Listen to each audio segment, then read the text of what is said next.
Hello, hello, hello, friends. It's Melissa here in Crafty Max. Hello again, it's me. Well, friends, this is part 7 of a 10 steps on how to make a deco poly mesh wreath. This is it. This is step 7, how to attach your sign to the wreath. As you know, this is the wreath kit tutorial number 1766 that I'm doing all these steps on. So let me go ahead and bring you down to my workstation here. And this is a 11 3/4 inch sign. I use a Euro punch, just a jewelry punch, to punch a hole in the top, the bottom, and on each side. This is a Euro punch. It's a 1.8 mm. It's the perfect size for my chenille stems because I use chenille stems for my sign. Now I'm just going to find the top as best as I can. Now you can purchase these jewelry punches in like the jewelry sections of Hobby Lobby, Michael's. I got mine at Michael's. You can even order them on Amazon, friends. Y'all know Amazon is our friends, right? They have everything. I'm looking to see where the center is, and it's about right there. So I'm going to poke a hole right there, come down to the bottom, and I'm going to do the same thing. Sorry about my ring lights, friends. That's so that we can all see a little bit better. Okay, that's the top, the bottom, and now I'm going to do one on each side. One on each side. Okay. Now, I like to use chenille stems or AKA pipe cleaners for my signs. You can use wire as well, like 22 gauge wire or something like that. But I like to use a chenille stem that coordinates, the color coordinates with the wreath that I'm doing. Instead of seeing a wire, you see the pipe cleaner if you can't hide it. And I think it's more pleasant looking on your sign than having that old tacky wire on there.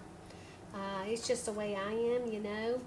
But everybody's different. If the wire doesn't bother you, then you go right ahead and use it. It might not be tacky to you, so what's tacky to me may not be tacky to you. So, that's why we're all unique. Do what you want. And that's what I love about this community.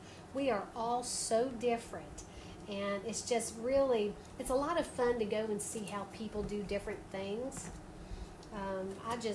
I love that. There's new people coming out all the time doing new techniques, and I love it. I'm like, oh my gosh, what can they teach me, we can all learn something, right? We can all learn something. Now, for some reason, this poof is sticking out a little bit more than I want, so I'm going to tuck that in. Now, I'm going to go ahead, and I'm going to place this in the center. Now, see how I am moving those curls out of the way? See that? I'm just kind of tucking that sign in right there. And I'm just pushing and I'm pulling these back at the same time. Moving those curls around that sign. See that? I was getting them from underneath that sign, the curls. See, there we go. See how sweet that those just kind of snuggle the sign? That's what I like. I'm not one of those people that likes the sign to like float on the top. Like some people like their sign like this. I don't really care for that too much. I like mine inset, but we are all different. And if you like yours on top, that does not mean that you're wrong. No. It just means that's the way you like it, and it's your design. Now, I'm going to go ahead and pull this back towards me to make sure that that sign is centered before I attach. I like to start up at the top before I attach that top pipe cleaner there. Oh, that's so stinking adorable. Oh, my Lord, that's so cute. All right, now I'm going to go. I'm reaching underneath my wreath to grab a hold of that chenille stem whenever I poke that through, okay, friends?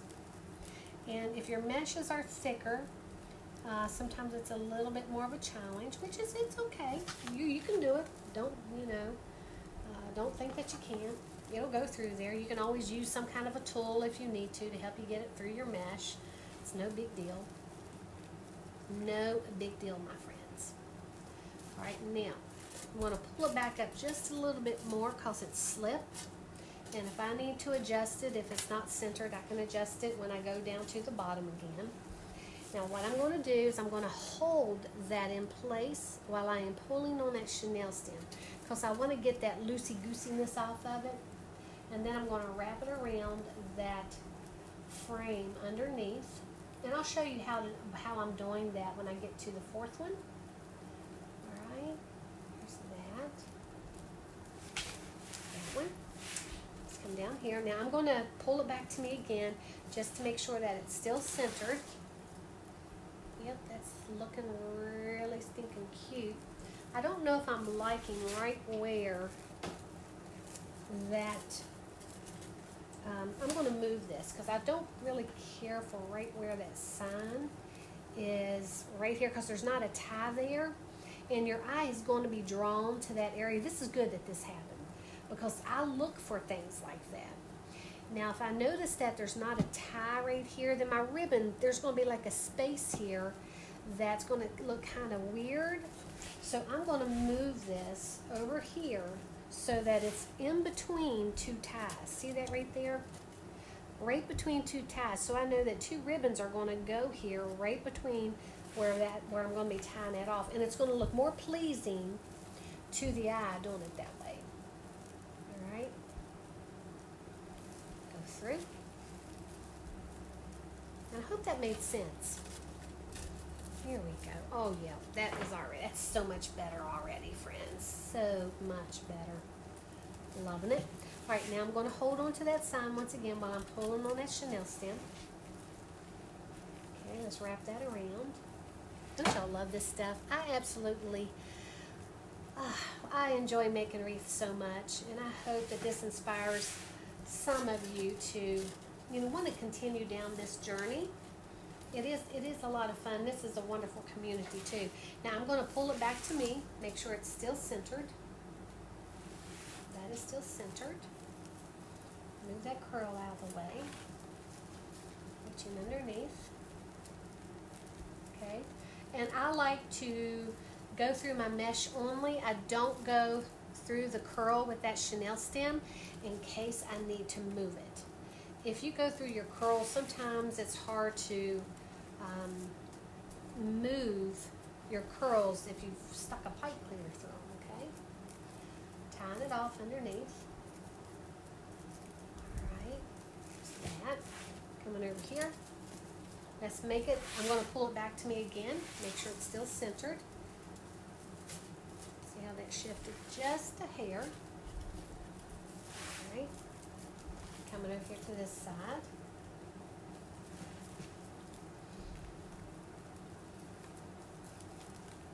You can see how I'm tying it off. Everywhere straight down onto that wreath form is where I'm tying that off. Okay. And see how it's inset just a little bit? The curls are kind of snuggling the sign. I love that. I just absolutely love that. Okay, now for the last time, I'm going to bring it back towards me. Make sure it's centered. It is. Reaching underneath, poking through that mesh, and see how you can still see that chenille stem? That's why I use a chenille stem instead of a wire, because you would see a wire hanging there. And this way it kind of blends in, especially when you start getting your ribbons on there. Now right here, see that there? That is where I'm going to tie that off. See? And I did it each time, the other 3 times, and I made sure that my sign was centered. So by the time you get to this point and you make sure it's centered again, your sign should be straight and centered, and it's not going to go anywhere, friends. It's not going to go anywhere. That's on there pretty snugly, you know. Okay, wrapping it around.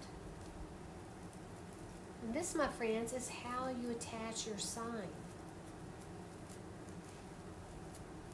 And if you have to flip your wreath over to attach it, that's okay. I've just done it this way for so long. I don't need to see how to twist that around my frame. I've just done it for so long like that. So now, this is what we have, friends. Isn't that cute? All right, now we're going to go ahead and our ribbons will be next. So that will be adding the ribbons is part 8. So we'll see you soon.